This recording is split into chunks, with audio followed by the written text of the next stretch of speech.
Bueno, si les parece, arrancamos, así no nos demoramos más de lo planteado. Bienvenidas, bienvenidos a todas, a todos.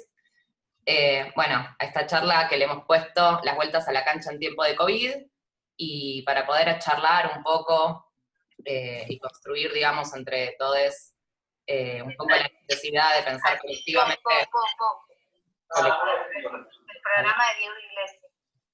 A ver. La importancia de pensar colectivamente los cuidados y las vueltas a la cancha. Tenemos como invitada Florencia Can. Florencia es médica infectóloga, especialista en médica clínica, miembro de la Comisión de Vacunas de la Sociedad Argentina de Infectología, subdirectora del Centro Médico Huésped y presidenta de SABE, que es la Sociedad Argentina de Vacunología y Epidemiología. Así que, bueno, gracias Florencia. Si les parece, Flor primero va a hacer una presentación y quienes quieran después hacer preguntas pueden pedir la palabra en el chat y después abrimos para que circule la palabra. Bueno, gracias Manu. Bueno, buenas tardes a todos y a todas. La idea es hacer una presentación cortita como para ponernos en contexto, ponernos en tema, para romper un poco el hielo y después, bueno, estoy abierta a las preguntas o a los comentarios que quieran hacer. Así que bueno, voy a compartir la pantalla y contarles entonces un poco que ¿Cómo empezó todo esto, toda esta pesadilla que estamos viviendo hoy en día, a 8 meses de la pandemia? Bueno, ustedes saben que cómo pasamos desde un mercado de productos marinos a la paralización global de actividades que ahora no es tal, pero sí la tuvimos, y todo empezó a fines del año 2019, cuando las autoridades de Wuhan, una ciudad de China, reportaron un conglomerado de 27 casos de un síndrome respiratorio del cual no se conocía la causa. 7 de esos casos fueron reportados como severos, y el 7 de enero las autoridades chinas informaron que se trataba de un nuevo miembro de la familia de los coronavirus. Nosotros ya conocíamos 4 miembros de la familia de los coronavirus que circulan todos los años, que son virus que producen un resfrío común, y después conocimos el SARS y el MERS, que produjeron epidemias en 2002 y 2012. Entonces, les decía, el coronavirus es una familia que tiene varios miembros y este sería el 7º, y tienen como característica que se transmiten de los animales hacia las personas. Entonces, ¿cuáles son básicamente las vías de transmisión? Es principalmente un virus de transmisión respiratoria. Entonces, se transmite por pequeñas gotitas que se eliminan al toser, hablar, estornudar, al reírse, al gritar, al cantar, cuando 2 personas están, obviamente, sin barbijo. Les pido si pueden silenciar los micrófonos porque...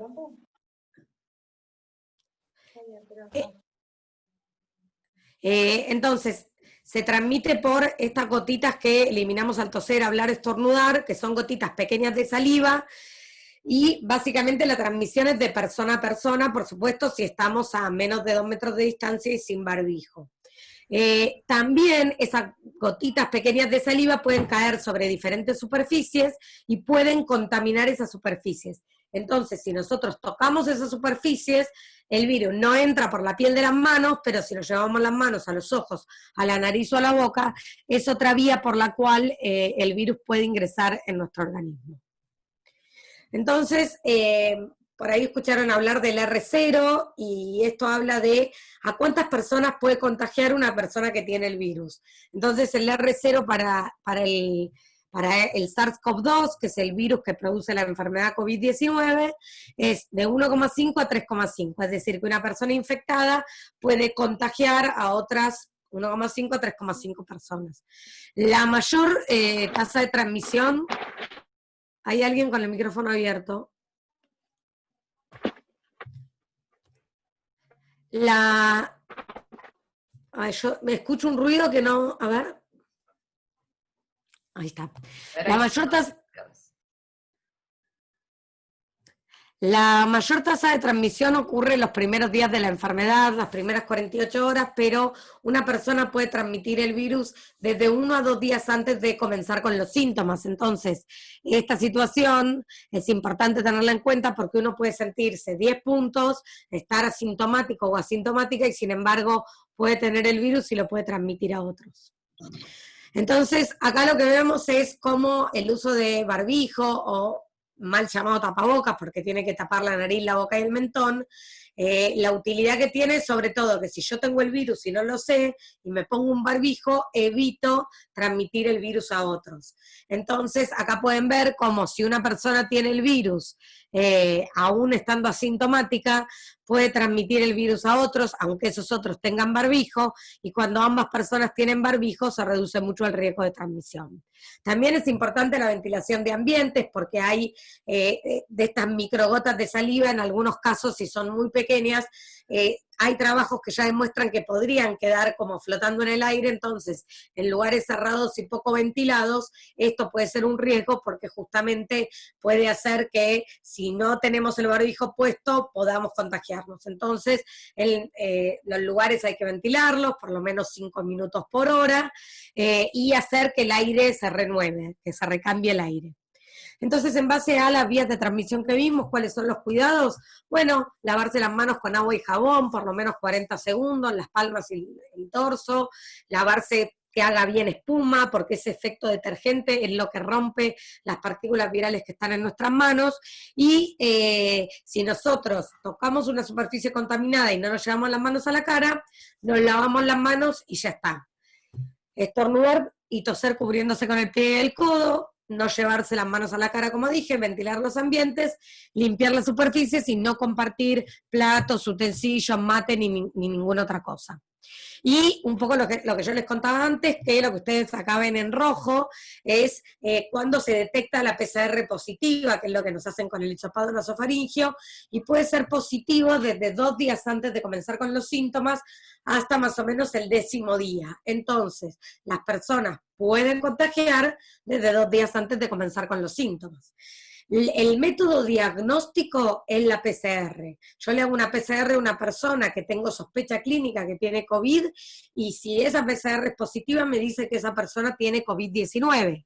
Ahora, tenemos los anticuerpos, que son IgM e IgG, que empiezan a aumentar más o menos hacia el 7º día, y esos anticuerpos pueden tener una duración variable en el tiempo, en base también, muchas veces, en base a la gravedad de la enfermedad. Cuando la enfermedad es muy leve, los anticuerpos pueden declinar, pueden caer rápidamente, y por ahí a los 2 o 3 meses ya podemos no tener anticuerpos dosables, sin que esto necesariamente signifique que estamos desprotegidos frente al virus, porque lo que se está investigando es la posibilidad de que haya algún otro tipo de inmunidad, que se llama inmunidad de memoria, que permita que cuando nos volvemos a exponer al virus, por esos linfocitos de memoria que se acuerdan que alguna vez ya vieron a ese virus, den la señal para que los anticuerpos se generen y vayan a circulación.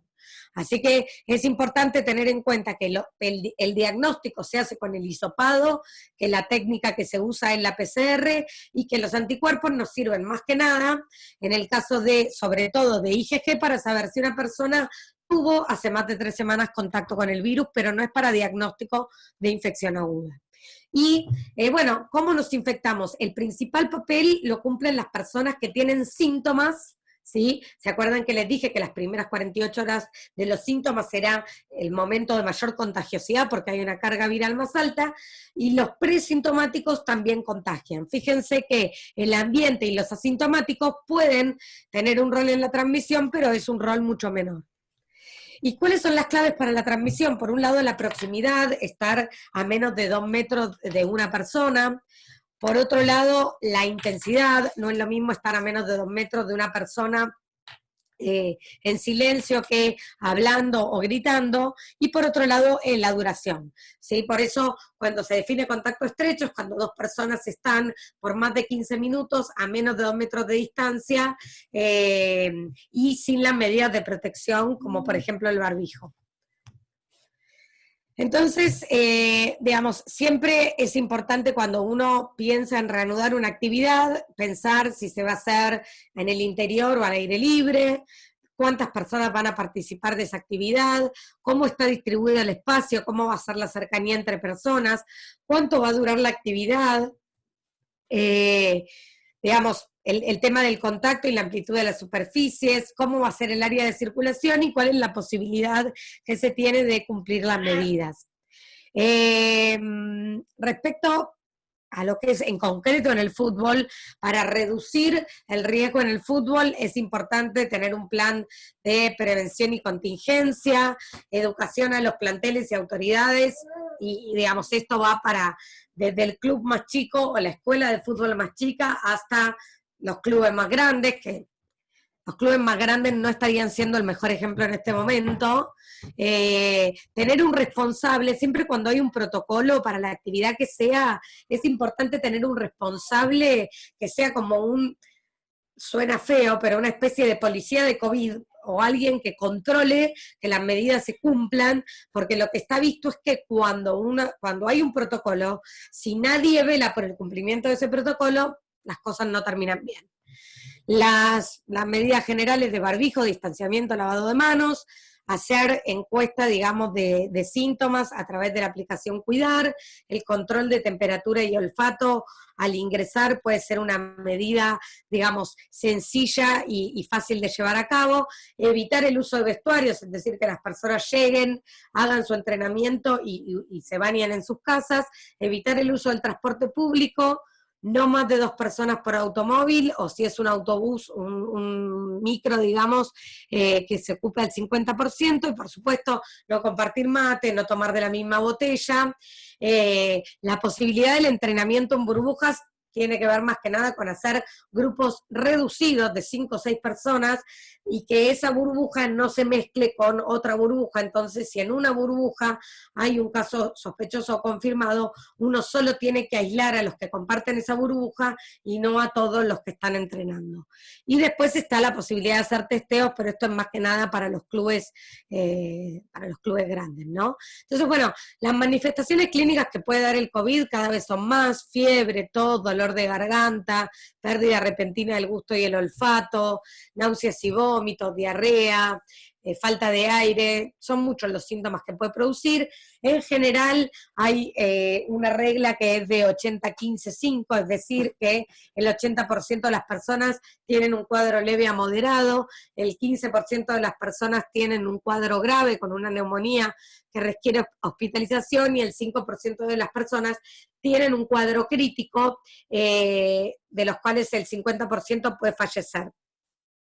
Y acá lo que es importante decir es que si bien las personas mayores de 60 años tienen un riesgo incrementado de hacer complicaciones, formas graves o de fallecer por COVID, asimismo como las personas menores de 60 pero con algún factor de riesgo, la realidad es que el COVID enferma por igual a todas las edades y si bien los jóvenes y los niños suelen hacer formas más leves y asintomáticas, por supuesto que en medicina no existe ni siempre ni nunca, y por eso es que todos tenemos que cuidarnos. Además, los niños y las niñas pueden ser vectores de la enfermedad, es decir, pueden ser asintomáticos, pero pueden transmitirle la enfermedad a los adultos. Entonces, hablando un poco de la situación epidemiológica y viendo lo que fue el reporte matutino de hoy del Ministerio de Salud, tenemos más de 417.000 casos, el 70% están en el área metropolitana de Buenos Aires.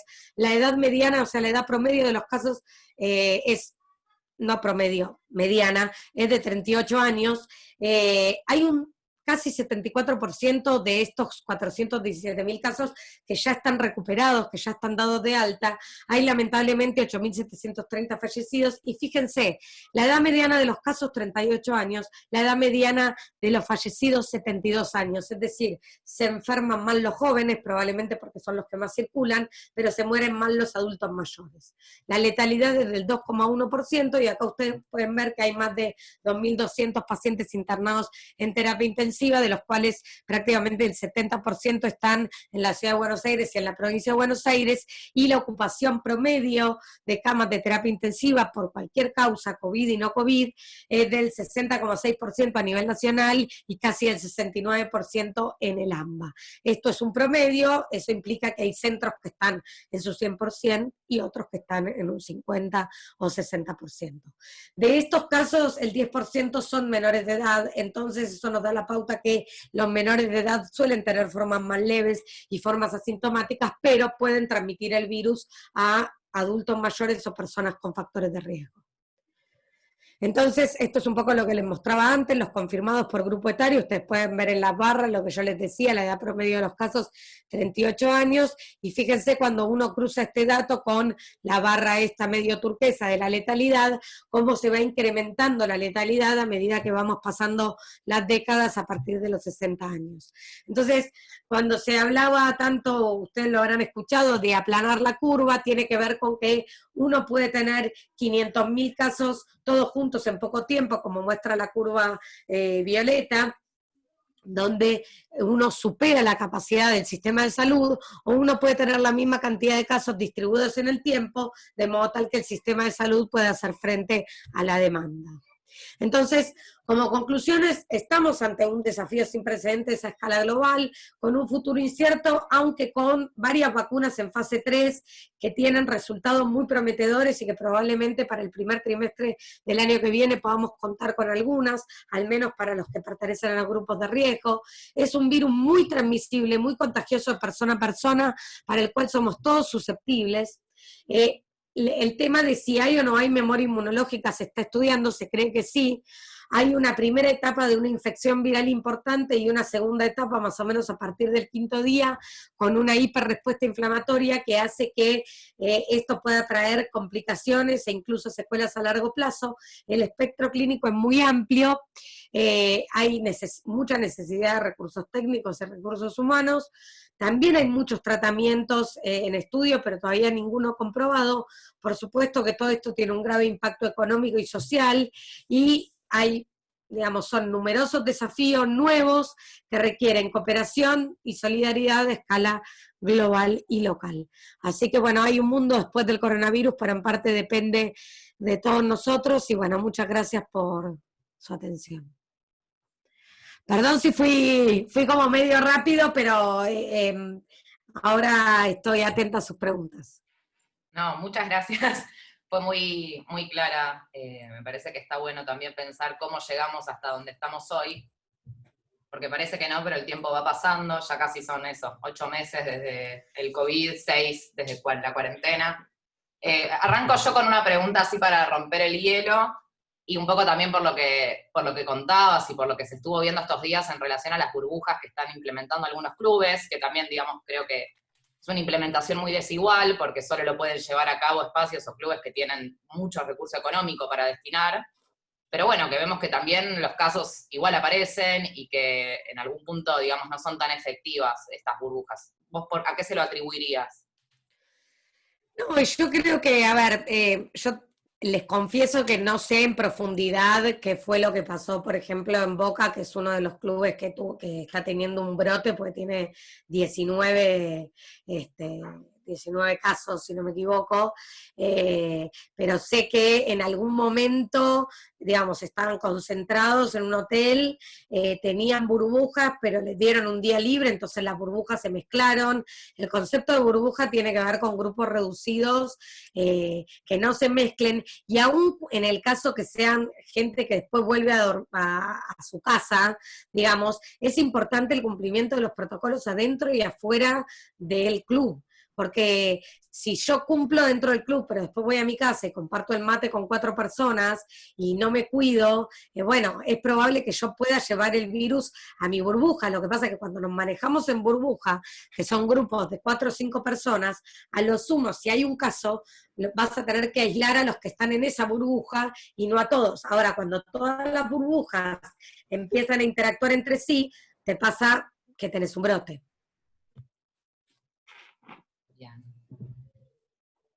Para quienes se fueron sumando, quienes quieran hacer preguntas pueden ir escribiendo en el chat y abrimos micrófono. Si no, yo puedo seguir preguntando.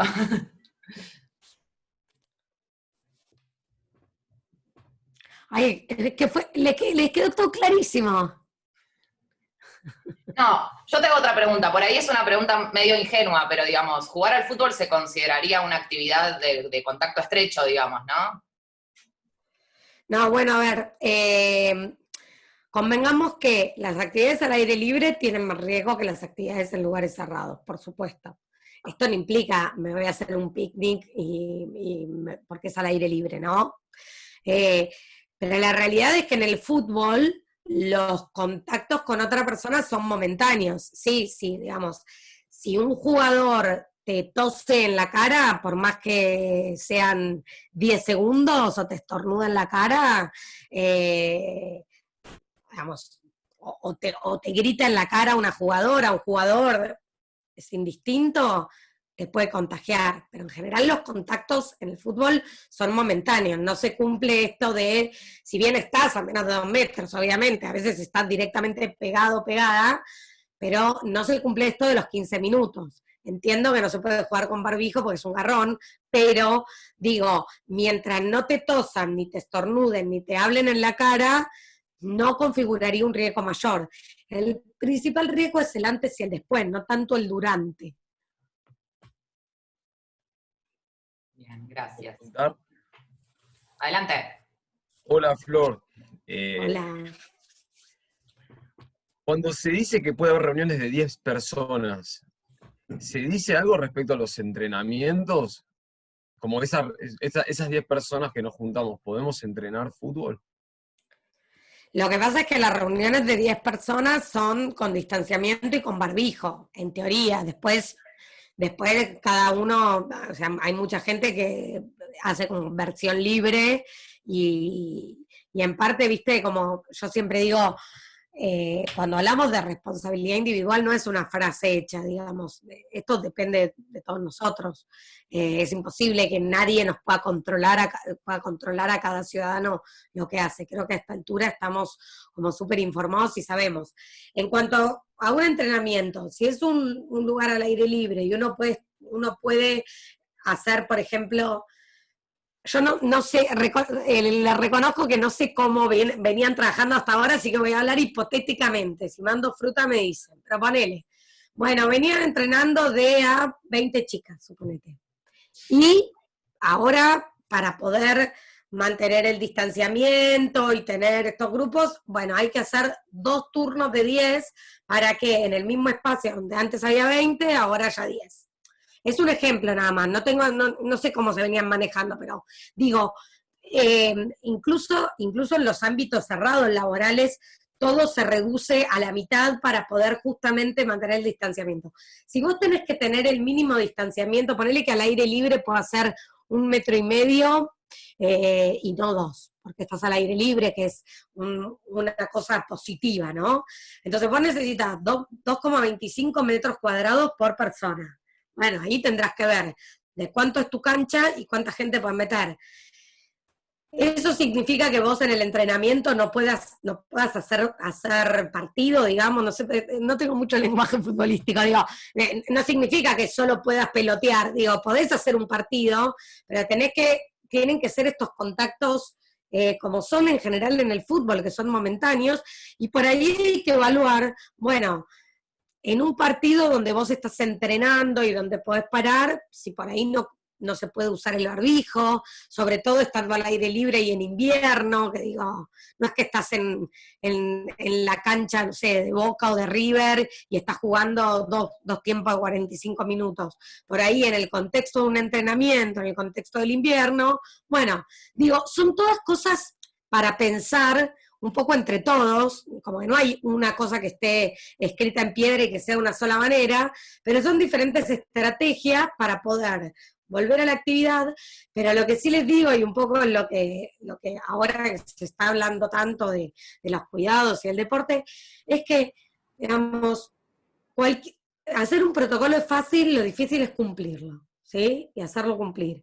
Por eso yo decía esta figura de una persona que se encargue de hacer cumplir el protocolo. Porque en general, y esto pasa en todos lados, las medidas de prevención tienden a aflojarse con el tiempo. Uno se va como acostumbrando y uno se adapta. Y la percepción del riesgo también va bajando. Entonces es importante hacer cumplir esto. Yo creo que si uno tiene la posibilidad de entrenar al aire libre, la posibilidad de hacer grupos más reducidos, tal vez la posibilidad de tener el barbijo como una medida más de protección, sobre todo ahora, vos me decís, en verano, 35 grados, me puteas en 1000 idiomas si te digo que te pones el barbijo. Pero ahora que por ahí, bueno, digo, son todos puntos a tener en cuenta, ¿no?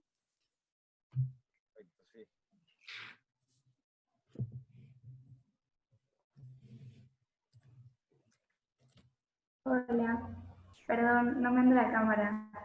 Hola a todos.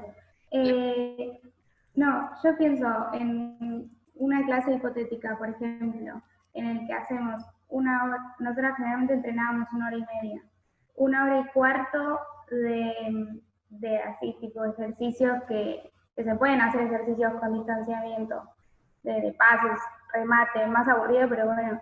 Y los otros 15 minutos de jugar tipo al fútbol normal, ahí ponele, si te guardás solo 15 minutos, está bastante bien o no, como Sí, protocolo. sí, totalmente, totalmente. Ahí lo que tienen que ver es el antes, el durante y el después. El otro día me consultaba el papá de una amiga mía que tiene 80 años que quería jugar al tenis. Entonces yo le digo, sí, podés jugar al tenis. El tema es que después con el que jugás no te sientes a tomar una cervecita, un cafecito.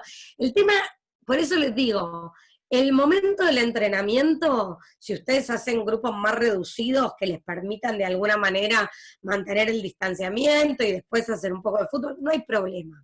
El tema principal es el antes, que, bueno, no van a poder ir en transporte público, entonces si van, por ejemplo, pueden ir en bicicleta, si alguna tiene auto, puede llevar a otra, pero la otra tiene que ir en el asiento de atrás, todas con barbijo y con las ventanas bajas, o uno puede ir en un taxi, en un remis, en lo que sea, pero por ahora el transporte público no se puede usar para actividades que no sean esenciales.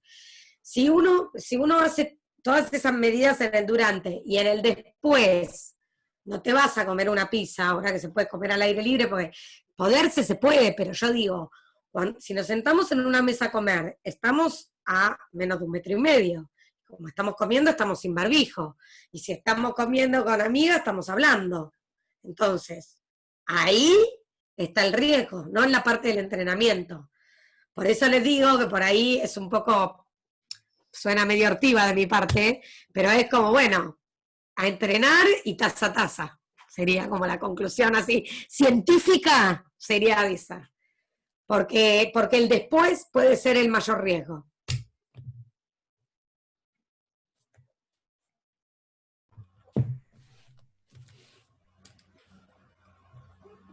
Bueno, hago la otra. Yo creo que Perdón. ustedes lo van a hacer mucho mejor que los clubes grandes de fútbol. No, la otra es algo así como un barbijo deportivo, ¿existe? Tipo barbijos más para el deporte. Me Sé que lo mataste, porque podríamos viste, googlear, pero bueno. el deporte no es lo mío, así que me mataste, Ah, pero bueno. creo que hay uno, lo que pasa es que hay unos, creo que son como de neopren, que ahí sí, el calor que te debe dar, pero bueno, eso lo sabrán ustedes mejor que yo.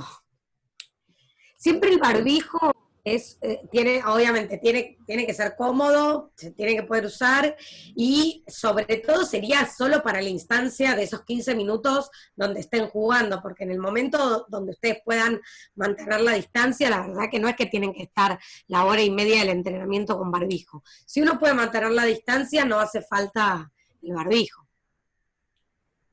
Bárbaro. Gracias. No, de nada. ¿Alguien más que tenga ganas de hacer alguna pregunta? ¿Se veo Fiore con ganas de preguntar? Yo aprendí el micrófono, sí. No sé si quiere preguntar Fiore, si no, Nada, era un chiste. le doy. Listo. Hola Flor, ¿cómo estás? Buen día y buenas tardes para todos. Para ser más específico quizás, y pensando en el bagaje que estás teniendo vos, Florencia, en este tiempo de COVID, nosotros el deporte que se hace en Mafalda es en una cancha de 5, que por ahí Nico tiene más en mente las medidas de la cancha, donde juegan 5 jugadores por equipo, son 10, más los cambios pueden ser en cancha o afuera, 4 personas más. ¿Al aire Y los libre? entrenadores, entre comillas. Al aire libre, sí. Ok. Digo, la pregunta es esta. Pensando en cómo estamos viendo, cómo está el panorama ahora, la curva, la cantidad de contagios en Capital, que es donde jugamos nosotros y demás, ¿crees que este año, si se quisiera, se podría arrancar con eso o ya directamente para el año que viene? ¿Vos decís con los entrenamientos? jugando. O sea, no solo entrenar, sino también jugar, ustedes juegan un torneo, me imagino, algo así. Exacto, un sábado llegamos, se juega y se va y viene el otro y así. Ok. Mira, yo creo que teniendo todos estos aspectos que estuvimos hablando en cuenta, lo veo posible, por lo menos en un primer momento poder, ahora no están entrenando, ¿no? Virtualmente. Estamos entrenando virtualmente. No desmerezcamos el entrenamiento virtual. Ahora, yo creo que, a ver, es paso a paso. Creo que volver a los entrenamientos con todas estas condiciones, digamos, teniendo en cuenta que es una actividad al aire libre, creo que se puede hacer, ¿sí? Me parece que tengamos en cuenta que el tema del barbijo lo que hace es que si vos tenés como un cruce con otra persona, ya les digo, si no te tosen ni te estornudan en la cara, un cruce instantáneo no te da el suficiente tiempo para el contagio. Y supongo que entre ustedes no va a suceder eso, y van a toser y estornudar cubriéndose con el pliegue del codo. Así que yo les diría en principio que me parece que están dadas las condiciones, más allá de la situación y de la cantidad de casos. El tema no es el qué, sino el cómo. Si ustedes lo hacen de esta manera, teniendo en cuenta todas estas cosas, y siendo que es una actividad al aire libre, yo creo que se puede. Me parece Bien, que esa también, era la consulta. sumando a lo que comentabas al principio, Flor, es muy importante, digamos, que tener un protocolo que sirva, que primero que todas quienes participemos de la actividad estemos en conocimiento. Si una presenta síntomas, obviamente no presentarse ni a jugar, y avisar, digo, me parece que también hay un tema de que tiene que haber información, digo, por eso también es súper valioso que vos estés hoy acá y nos estés como dando toda esta información. Y eso, me parece que hay una cuestión en relación a los cuidados que tienen que ser colectivos, donde a veces en las situaciones grupales, es esto que decías también de, bueno, se pierde el miedo, uno se acostumbra, los cuidados se relajan, y me parece que estaría bueno que, digamos, que cierta potencia de que el cuidado sea colectivo es que justamente, no en una actitud policíaca, pero sí en una actitud de eso, de cuidarnos, también, digo, no relajar esos cuidados, sino como poder hacerlo de la forma más responsable posible, porque me parece que lo que todas queremos es volver a las canchas, ¿no? Sí, obvio, y los protocolos que mejor funcionaron en los distintos ámbitos son los que fueron consensuados por todos los que después tienen que cumplirlo.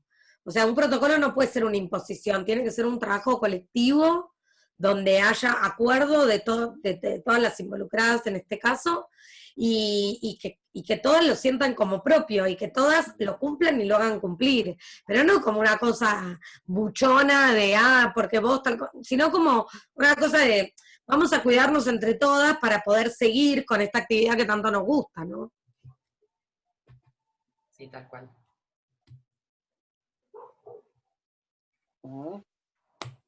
Y ya sigo escuchando y armo el bolsito con las pelotas y me voy a...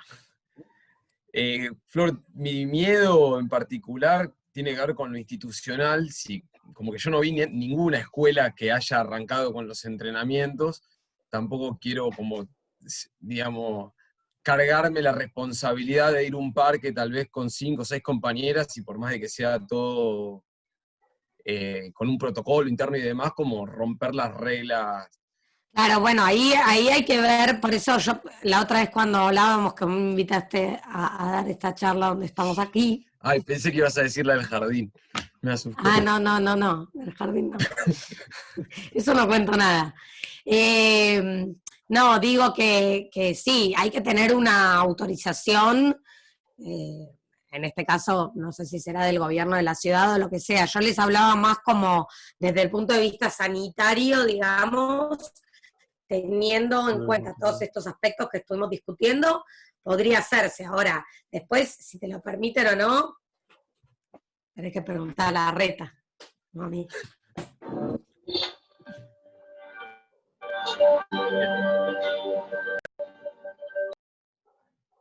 Pero un poco me parece que como como se están autorizando tantas actividades deportivas, no lo veo como algo tan difícil, tan complicado. Sería cuestión por ahí de averiguar, pero no lo veo como un imposible, para nada.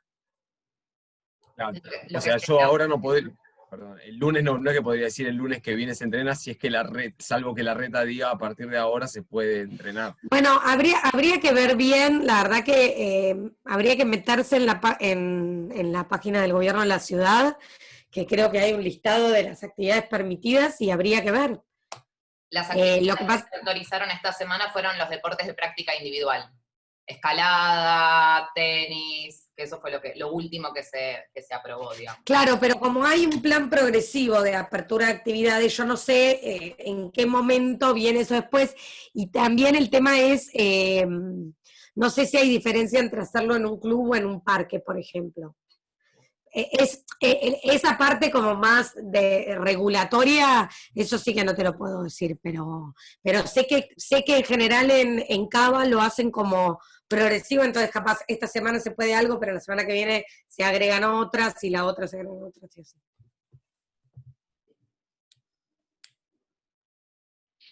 Pero yo insisto en que el principal tema es el antes y el después y no tanto el durante.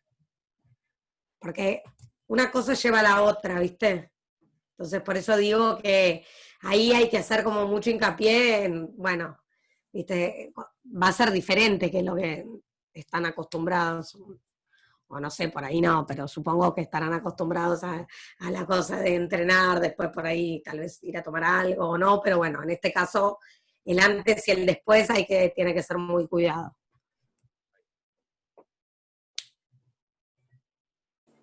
Quería hacer otra consulta que tiene que ver con si en la clínica médica a la cual vos pertenecés, Florencia, está asesorando a equipos de primera división en cuanto a recomendaciones y demás.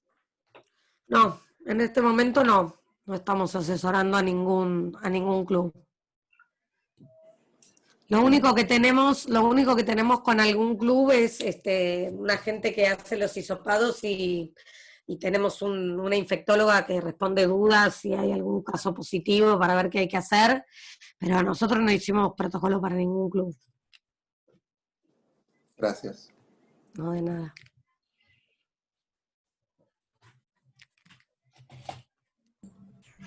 Hola Florencia, buenas tardes.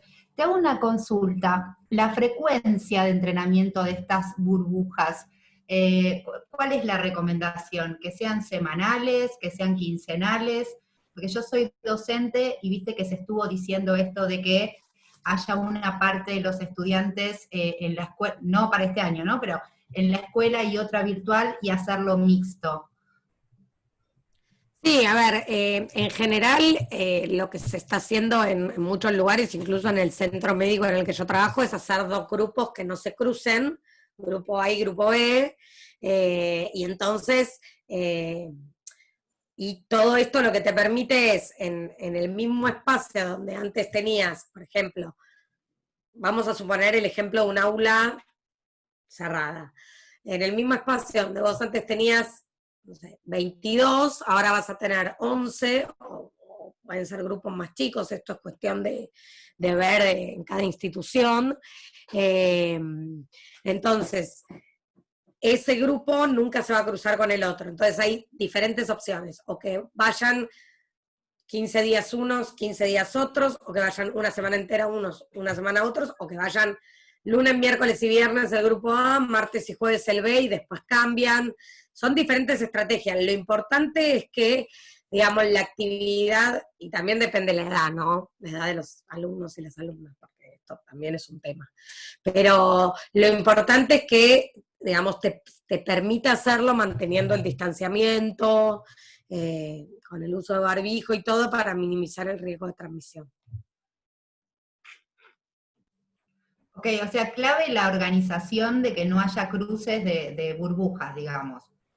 No Totalmente, totalmente. Y dentro de cada grupo, de este grupo que yo te decía A y B, podés tener burbujas y podés tener grupos de 4 chicos que se sientan en la mesa en el aula, que se sientan en la misma mesa para comer. Entonces ahí vos vas como haces una reducción de la posibilidad de contagio, porque vas como achicando los grupos. ¿Verdad que con los chicos muy chiquitos es muy difícil hacer esto?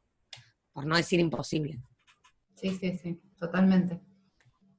Bueno, muchas gracias. No, de nada. Y clave también como, no sé, el tema de la higiene, ¿no? Entre un grupo de futbolistas que hacen entrenamiento y después, ¿no? Como en ese traspaso, en esa transición. Sí, sí, a ver, la higiene es fundamental siempre, la higiene de manos, Yo pensaba del lugar, del espacio. Sí, también la limpieza de superficies, sí, por supuesto. Limpieza y desinfección, son los dos pasos, ¿no? Perdón, ya que estamos con eso de los grupos o cohortes, en ese caso, ¿no incluye también al profesor?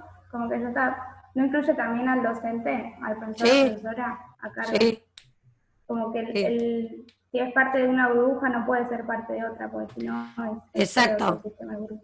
Exacto, no es que el docente va todos los días y lo que cambian son los chicos, es todo un bloque que no se tiene que cruzar.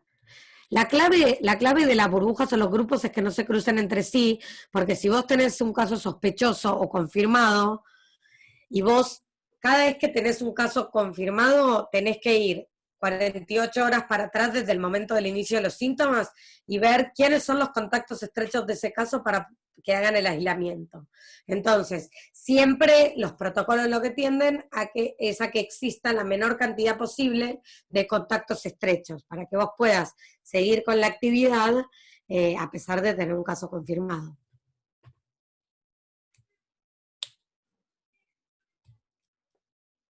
Que fue justamente, lo siento Alan, lo que no sucedió en Boca, donde se mezclaron todos con todos y tuvieron un brote.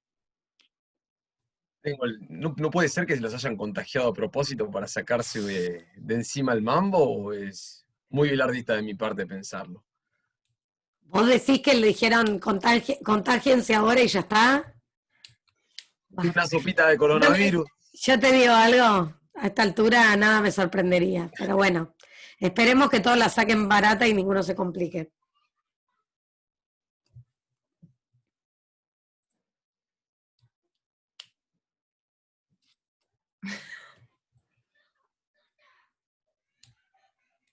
Acá Male Bolt pregunta, ¿te puede dar negativo el análisis de anticuerpos IgC, IgM y haberla tenido? ¿Hay forma fehaciente de saber si ya tuviste o no?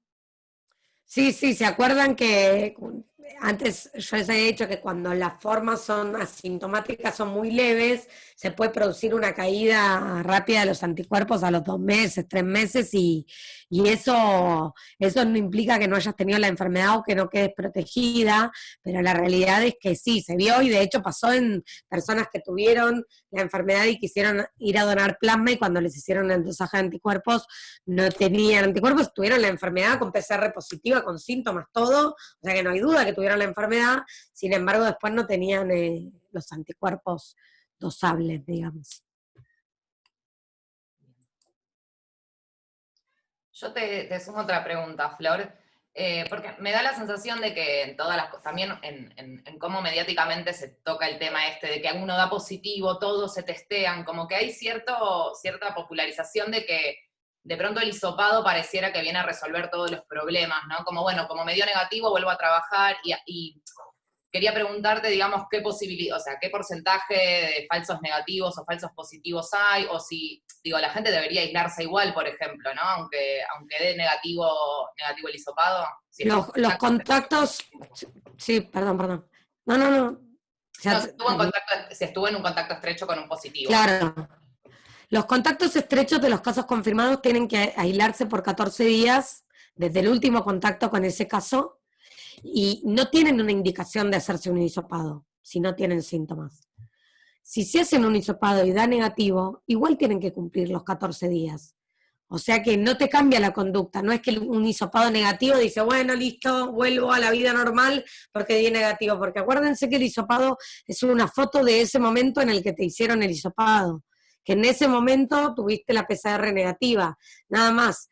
A veces la PCR puede dar negativa si la haces en forma muy temprana, es decir, si todavía, digamos, recién adquiriste el virus y todavía entonces no tenés suficiente carga viral como para tener tener la PCR positiva. Entonces la PCR siempre es una foto del momento. Y entonces los contactos estrechos no tienen una indicación de hisoparse, tampoco está contraindicado hisoparse, pero lo que nunca puede pasar es que un hisopado negativo te diga, bueno, entonces no cumplo los 14 días, total soy negativo. No, hay que cumplirlo porque es el periodo de incubación del virus en el cual podés manifestar los síntomas. Gracias.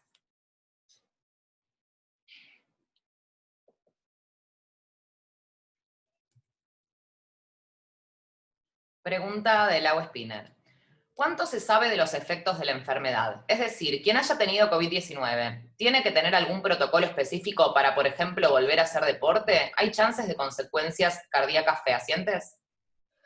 Bueno, se está empezando a hablar de la posibilidad de secuelas cardíacas, secuelas pulmonares, incluso secuelas neurológicas, porque esta enfermedad tiene una importante actividad viral los primeros días, pero después lo que hay es una hiperrespuesta inflamatoria con algunos fenómenos de trombosis y lo que se llama la tormenta de citoquinas, que lo que produce es inflamación en células cardíacas, células pulmonares, puede producir trombos en diferentes partes del cuerpo. Entonces, si bien hay secuelas a largo plazo que las vamos a saber cuando tengamos largo plazo, porque acuérdense que esta es una enfermedad que lleva 8 meses, 9 meses, así que todavía no tenemos mucho a largo plazo para saber, pero sí puede llegar a dejar alguna secuela. No está protocolizado que una persona que haya tenido una enfermedad leve o moderada tenga que hacer determinados estudios para poder volver a hacer deporte. Eso lo tiene que ver cada uno con su médico de cabecera según los antecedentes que tenga y el tipo de enfermedad que tuvo. Gracias.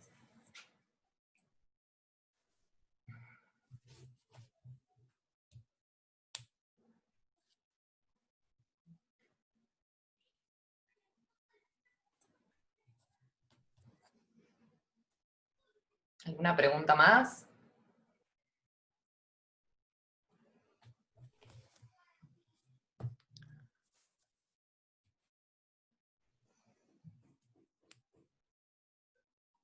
A la una. ¿Quién da más? ¿Hable ahora o calle para siempre?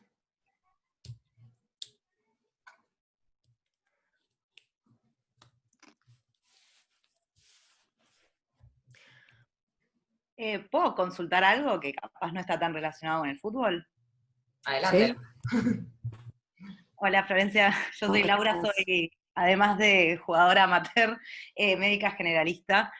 Y te quería consultar, o sea, como tu opinión respecto a esto que obviamente cada vez hay más posibilidades de encuentros y de salidas y demás, en cuanto más casos hay, y si desde lo personal no pensás que quizás podría haber habido algún tipo de, no sé, algún tipo de habilitación previa para hacer deportes al aire libre, esto como con protocolo y demás.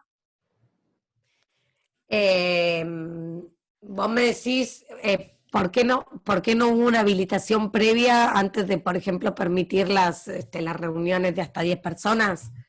Claro. No te sabría decir. No te sabría decir. Para mí las actividades al aire libre siempre configuran un riesgo menor y en general creo que el tema de la habilitación de las reuniones de hasta 10 personas al aire libre tiene que ver con esto de que todo lo que se hace de forma clandestina siempre es más peligroso. No solo hablando de COVID, no, estoy hablando en general, pero entonces por eso es que se habilitaron, pero si me preguntás por qué no se habilitó antes los entrenamientos al aire libre, no te sé decir, no tengo una explicación lógica para darte. Ok, gracias. No, de nada.